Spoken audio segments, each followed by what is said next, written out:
la question du baptême dans les églises du réveil, mais c'est une grave problématique. Et ça, je vous dis, le baptême, il est problématique. Moi, j'ai pris 3 baptêmes dans le christianisme. 3 baptêmes dans la même religion.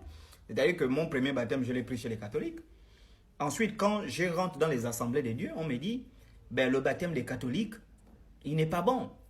Voilà, on ne baptise pas quelqu'un quand il est bébé.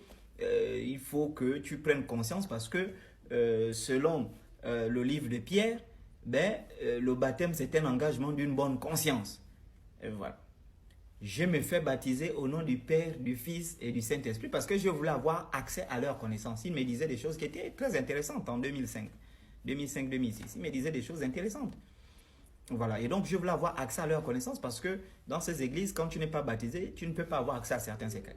Et donc, je me fais baptiser au nom du Père, du Fils et du Saint-Esprit selon la recommandation de Matthieu 28, verset 16. Allez partout dans le monde, faire des nations des disciples en les baptisant au nom du Père, du Fils et du Saint-Esprit.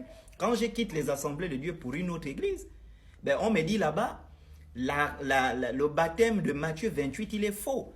Parce qu'on ne baptise pas les gens au nom du Père, du Fils et du Saint-Esprit. Personne n'a jamais été baptisé comme ça dans la Bible. Il faut être baptisé selon Acte 17.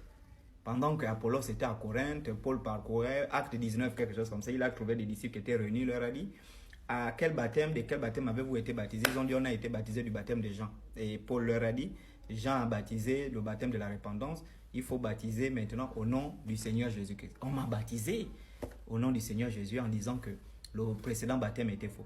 Et étant baptisé au nom du Seigneur Jésus, là encore il y a des contradictions. On te dit, bon, mais lui qui t'a baptisé, est-ce qu'il était marié, il était célibataire, il était marié, est-ce que sa femme était vierge ou elle était déjà déviergée quand il l'a épousée, elle était déjà déviergée? Non, le baptême là n'est pas bon, il faut te refaire baptiser par quelqu'un qui... C'est toute une problématique, je vous dis, toute une problématique.